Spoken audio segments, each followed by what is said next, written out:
안녕하세요. 적폐청산입니다. 당대표하고 최고위원 선거 기간이잖아요. 그래서 당대표는 이낙연, 김부겸, 박주민 이분들은 여러분들이 잘 알아서 투표하시면 될 것 같고, 그 최고위원 관련해 가지고 좀 헷갈리시니까 정리를 좀 해봤습니다. 일단은 일정을 보면은 24일부터 이제 25일까지 온라인 투표하고 26일 수요일에는 전화가 오는 거예요. 받아서 이제 투표하면 되는 거고, 이제 26일 날 투표 못한 사람은 27일 날 본인이 전화를 해가지고 투표를 하면 됩니다. 그리고 국민이나 일반 당원들 대상으로 투표하는 거는 26일, 이건 여론조사 방식이니까 26일 수요일하고 27일 목요일 이틀에 걸쳐서 여론조사를 한다 그럽니다. 비율을 보면은 전국 대의원이 45%, 그리고 권리당원이 40%, 일반 국민은 10%, 일반 당원은 5%. 대의원 분들은 알아서 잘 하시니까 26일부터 29일까지 온라인 투표 이틀 하고 ARS 투표 이틀 하니까 잘 알아서 하시겠죠. 그리고 후보는 신동근, 염태영, 양향자, 한병도, 소병훈, 노웅래, 이원욱, 김종민 이렇게 8명이 나오는데, 그래서 이 중에 5명을 선출하는 겁니다. 그래서 투표 화면에 들어가 보시면 알겠지만은 2명을 선택을 하게 돼 있어요. 2명. 그래서 일단 이 8명을 쭉 보면은 신동근 의원은 송영길 라인으로 보고 치과의사 출신입니다. 인천 차전 민주당 이낙연, 신동근 두 사람이 이제 같이 다니는 거 보니까 원팀인 것 같아요. 그리고 이재명 지사가 2차 재난 기본소득 빨리 서둘러야 된다. 1인당 전 국민 30만 원씩 지급하자. 이렇게 얘기를 했더니 신동근 의원이 우파적 프레임이다. 복지국가에 대한 이해가 부족하다. 이렇게 반대를 하는 거예요. 이낙연 의원이랑 같이 지금 반대를 하는 것 같습니다. 네, 다음은 수원시장 염태영인데요. 경기도가 1차 재난기본소득을 지급할 때 지역화폐로 지급하면은 특조금을 별도로 지급한다고 했는데 현금으로 지급을 해서 특조금을 받지 못한 곳이에요. 당시에 남양주시도 못 받아가지고 좀 논란이 좀 많았죠. 그리고 기호 3번 양향자, 여기는 이제 삼성전자 출신이고 문재인 대통령이 영입을 한 정치인입니다. 그렇게 알면 되겠고, 그리고 기호 4번 한병도, 여기는 이제 청와대 출신이고 청와대 그 울산시장 관련해서 선거 개입 의혹 관련해서 그런 혐의가 있는데 검찰 조사를 받고 있죠. 네, 기호 5번 소병훈, 이재명 기본소득을 일단 응원하고 있습니다. 민평연계로 지금 알려져 있는데, 이재명 지사도 페이스북에 글을 남겼는데 기본소득 확신범이라는 소병훈 의원님 응원합니다. 그래서 시대적 과제인 기본소득을 이해하고 차기 민주당 지도부에서 기본소득 당론을 반드시 관철할 분이 꼭 필요합니다. 2차 재난지원금도 기본소득 방식으로 전국민 균등 지원 꼭 관철해 주실 것으로 믿습니다. 소병훈 의원은 지역사랑 상품권 이용 활성화에 관한 법률, 이것이 이제 국회 본회의가 통과가 됐는데 2019년부터 관련된 법안을 지금 준비를 해서 이번 4월 29일 날 통과가 됐다 그럽니다. 이렇게 그래도 이재명 지사가 지금 추진하고 있는 가장 중요한 그 기본소득의 핵심인 지역화폐에 대해서 이렇게 관심을 가지고 이렇게 추진을 하고 있었다는 겁니다. 이재명 지사도 그렇기 때문에 소병훈 의원을 응원을 한 것 같아요. 그리고 기호 6번 노웅래, 이 사진에 보시면 이게 지역화폐 활성화 방안에 대해서 이 토론회가 예전에 있었는데, 여기서 지금 왼쪽에 앉은 사람이 노웅래 의원입니다. 여기는 매일경제 문화방송 기자 출신이고 비문으로 지금 분류가 되고 있어요. 이재명과 노웅래는 한때 정동영계로 분류된 적도 있었던 만큼 노웅래는 범이재명계로 분류되기도 한다. 이렇게 나와 있네요. 그리고 기호 7번 이원욱, 이재명 기본주택에 관심 있는 의원이에요.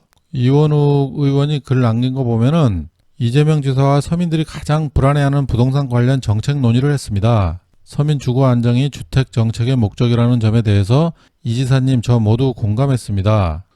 그리고 이재명 지사가 페이스북에 이제 글을 남겼어요.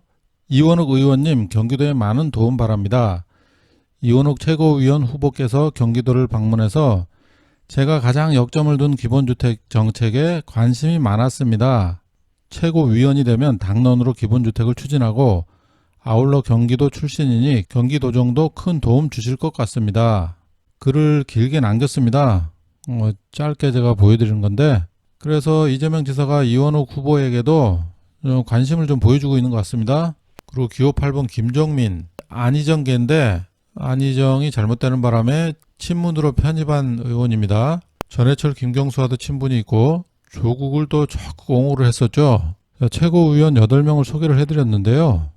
제 생각에는 아무래도 저희는 뭐 이재명 지사 지지자이기 때문에 이재명 지사 정책에 도움이 되는 그런 최고위원을 선출하는 것이 좋겠다. 뭐 개인적으로 싫어하는 정치인일 수도 있지만은 어차피 정치인은 권력에 따라 움직이는 것이기 때문에 이재명 지사 정책에 조금이라도 더 도움이 되는 정치인을 선출하는 것이 앞으로 이재명 지사가 정치를 하는데 훨씬 유리할 것이다.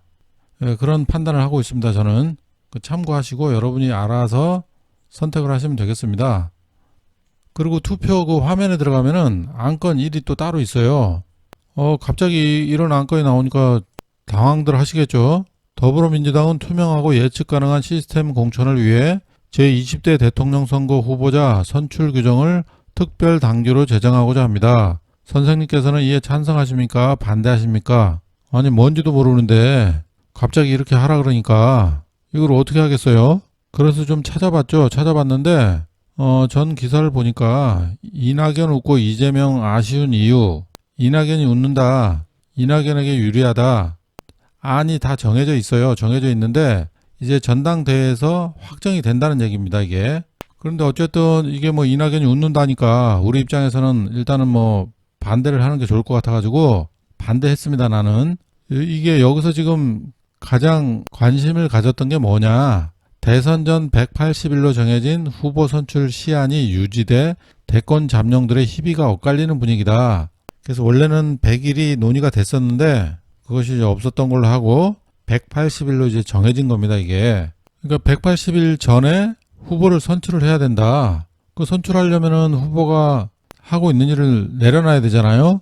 후보에 출마를 해야 되니까. 그러니까 일단 이재명 지사 입장에서는 지사직을 내려놓고 여기 후보로 나가야 되기 때문에 아무래도 좀 불리한 거죠. 지사직을 좀 유지를 하면서 일을 하면서 뭐 후보가 된다 그러면은 아무래도 본인이 하는 일이 있기 때문에 이것이 이제 좀 유리한 입장일 텐데 80일 정도를 이제 더 일을 할 수 있는데 불구하고 일을 못하게 됐으니까 그만큼 이제 불리한 거죠. 이재명 지사 입장에서는 뭐 이게 유리할지 불리할지는 또 가봐야 아는 거고 그리고 이제 여기 보면 날짜가 나와요. 대권 후보는 2021년 9월 10일까지 정해져야 한다. 대선 경선이 1년 정도 남았다는 거죠. 그리고 대선은 2022년 3월 9일이다. 이렇게 정해져 있고요. 그래서 여기 언론 기사에도 180일 전 선출 방침이 유지됨에 따라 2달 반 정도 일찍 내려놓게 됐다. 그래서 이낙연 의원에겐 호재로 작용할 가능성이 크다. 대선 주자 지지율 조사에서 이 지사에게 쫓기는 모양새이지만 당대표에 올라 대세론이 다시 탄력을 받으면 조기에 대선 후보로 확정될 수 있기 때문이다. 이재명 지사가 1위로 올라온 이전에 나온 기사라서 이렇게 지금 썼는데 뭐 제가 봤을 때는 뭐 큰 문제는 안 될 것 같습니다. 이낙연 의원은 뭐 말 한마디 할 때마다 지지율이 약간씩 떨어지는 그런 특징이 있기 때문에 언론에서 마사지만 안 해주면은 뭐 별 문제는 안 될 것 같습니다. 네, 이렇게 정리를 해봤는데요. 뭐 일단 당대표는 셋 중에 이낙연 의원은 당연히 이재명과 지금 경쟁 관계에 있기 때문에 이낙연은 당연히 안 하겠죠. 여러분도. 그러면은 박주민하고 김부겸인데 박주민은 알다시피 이재명 지사 탈당을 얘기를 했던 사람이니까 그러니까 뭐 우리가 선택할 수 있는 거는 김부겸밖에 없는 것 같아요. 네, 일단 그렇게들 참고하시고 나머지 최고위원은 제가 말씀드린 거 참고하셔가지고 이재명 지사 정책에 도움이 되는 분들로 했으면 좋겠다 이런 생각입니다. 네, 이번 영상 여기까지 하겠습니다. 감사합니다.